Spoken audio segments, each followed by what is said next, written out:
ગુજરાતમાં પ્રાઇમરી સ્કૂલના ટીચર બનવું છે તો એની પૂરેપૂરી પ્રોસેસ શું છે? આજે આપણે બધી જ વાત કરીશું એકદમ સ્ટેપ બાય સ્ટેપ. નવી પોલિસીથી લઈને પરીક્ષા અને છેક નિમણૂક સુધીની બધી જ વિગતોને સમજીશું. જો શિક્ષણ ક્ષેત્રે જ કરિયર બનાવવાનો વિચાર હોય તો એક વાત ખાસ જાણવી જરૂરી છે કે હવે આખી પ્રોસેસ પહેલાં જેવી નથી રહી, એ બદલાઈ ગઈ છે. અને આ બદલાવને સમજવો ને એ જ સફળતા તરફનું પહેલું પગથિયું છે. તો ચાલો આમાં થોડા ઊંડા ઉતરીએ.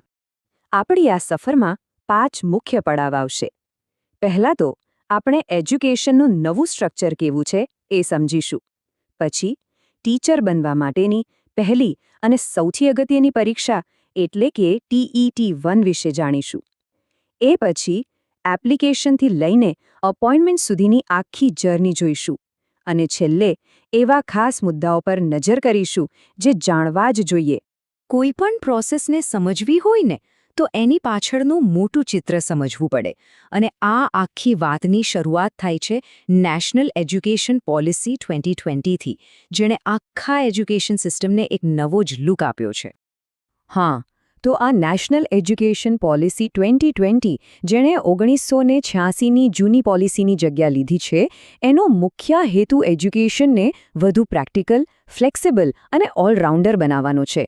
અને આ જ પોલિસીના કારણે સ્કૂલના માળખામાં મોટા ફેરફારો થયા છે. સૌથી મોટો ફેરફાર જે જોવા મળ્યો છે એ છે એજ્યુકેશનના સ્ટ્રક્ચરમાં. જે જૂની 10+2 વાળી સિસ્ટમ હતી ને, એ હવે બદલાઈને 5+3+3+4ના નવા માળખામાં આવી ગઈ છે. આ નવું માળખું બાળકની 3 વર્ષની ઉંમરથી શરૂ થઈને 18 વર્ષ સુધીનું શિક્ષણ કવર કરે છે, જેમાં ફાઉન્ડેશનલ, પ્રિપેરેટરી, મિડલ અને સેકન્ડરી જેવા 4 અલગ-અલગ તબક્કા છે. સારું, તો હવે આપણે માળખું તો સમજી ગયા. તો ચાલો હવે ટીચર બનવાની સફરના પહેલા અને સૌથી અગત્યના પડાવ પર જઈએ, જે ગુજરાતના દરેક ઉમેદવાર માટે કમ્પલસરી છે.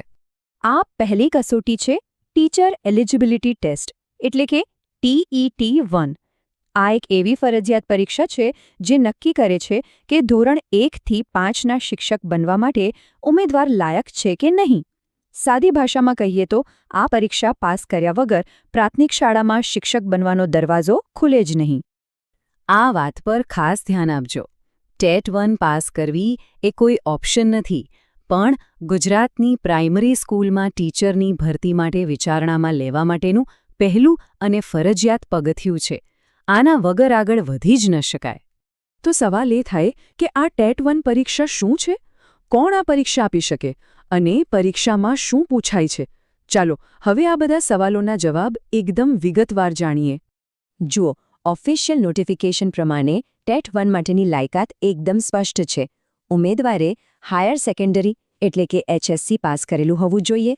એની સાથે DELED, BELED અથવા સ્પેશિયલ એજ્યુકેશનમાં 2 વર્ષનો ડિપ્લોમા જેવી પ્રોફેશનલ લાયકાત હોવી જરૂરી છે.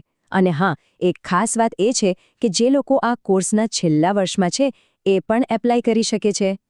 હવે વાત કરીએ પરીક્ષાના માળખાની. આખી પરીક્ષા ટોટલ 150 માર્ક્સની છે. એમાં 5 અલગ-અલગ સેક્શન છે અને દરેક સેક્શનના 30-30 માર્ક્સ છે, જેમાં બાળ વિકાસ અને શિક્ષણશાસ્ત્ર, ગુજરાતી, અંગ્રેજી, ગણિત અને પર્યાવરણ તથા જનરલ નોલેજનો સમાવેશ થાય છે. અને અહીં આવે છે સૌથી અગત્યની માહિતી. સત્તાવાર જાહેરનામા પ્રમાણે 2025ની પરીક્ષાની તારીખો પણ આવી ગઈ છે. ઓનલાઈન અરજી 26 ઓક્ટોબરથી શરૂ થશે અને 12 નવેમ્બર 2025 સુધી કરી શકાશે. આ તારીખો બરાબર નોંધી લેજો. પરીક્ષાની વાત તો થઈ ગઈ, પણ એના માટે એપ્લાય કેવી રીતે કરવાનું? અને માની લો કે પાસ પણ થઈ ગયા, તો પછી શું? હવે આપણે એપ્લિકેશન પ્રોસેસથી લઈને ફાઇનલ અપોઇન્ટમેન્ટ સુધીની આખી જર્ની પર એક નજર કરીએ. અરજી કરવાની પ્રોસેસ સંપૂર્ણપણે ઓનલાઈન છે. ઓજાસ વેબસાઇટ પર જઈ અપ્લાય ઓનલાઈન પર ક્લિક કરીને TET-1 સિલેક્ટ કરવાનું. પછી પર્સનલ અને એજ્યુકેશનલ ડિટેલ્સ સાથે ફોર્મ ભરવાનું. ફોટો અને સહી અપલોડ કરીને ઓનલાઈન ફી ભરી દેવાની. અને છેલ્લે એપ્લિકેશન કન્ફર્મ કરીને કન્ફર્મેશન નંબર ખાસ સાચવીને રાખવાનો. તો માની લઈએ કે TET-1 પરીક્ષા સફળતાપૂર્વક પાસ થઈ ગઈ. પણ શું આટલું જ કાફી છે? ના, આ તો ખાલી પહેલું પગથિયું છે. આ પછીની ખરી પ્રોસેસ તો હવે શરૂ થાય છે. તો હવે આગળ શું?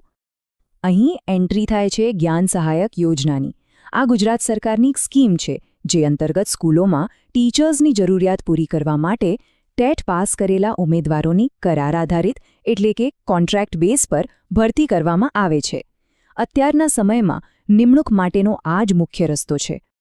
જ્ઞાન સહાયક ભરતી પ્રક્રિયાના પણ પોતાના સ્ટેપ્સ છે.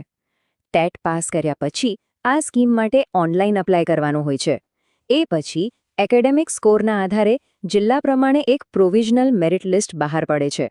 જે શોર્ટલિસ્ટ થાય એમને ડોક્યુમેન્ટ વેરિફિકેશન માટે બોલાવવામાં આવે છે અને એના આધારે ફાઇનલ મેરિટ લિસ્ટ બને છે અને છેલ્લે જે સિલેક્ટ થાય એમને અપોઇન્ટમેન્ટ લેટર મળે છે. સારું, તો આટલી બધી માહિતી પછી ચાલો આખી પ્રોસેસના એવા કી પોઈન્ટ્સને ફટાફટ રિવાઇઝ કરી લઈએ જે યાદ રાખવા ખૂબ જ જરૂરી છે, જેથી કોઈ કન્ફ્યુઝન ના રહે. 2025 માટેનો આ રોડમેપ મગજમાં ફિટ કરી લેજો. ઓક્ટોબર-નવેમ્બરમાં ટેટ 1 માટે એપ્લાય કરવાનું છે. ડિસેમ્બરમાં પરીક્ષા આવી શકે છે. રિઝલ્ટ આવે એ પછી જ્ઞાન સહાયકની ભરતી પર નજર રાખવાની અને ડોક્યુમેન્ટ્સ વેરિફિકેશન માટે હંમેશા તૈયાર રાખવાના.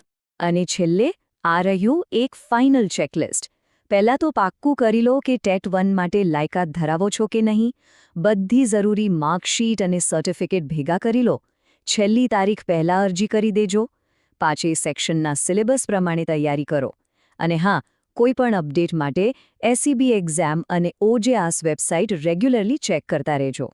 તો કહેવાનો મતલબ એ છે કે આ આખી પ્રોસેસ ખાલી એક નોકરી મેળવવા પૂરતી નથી.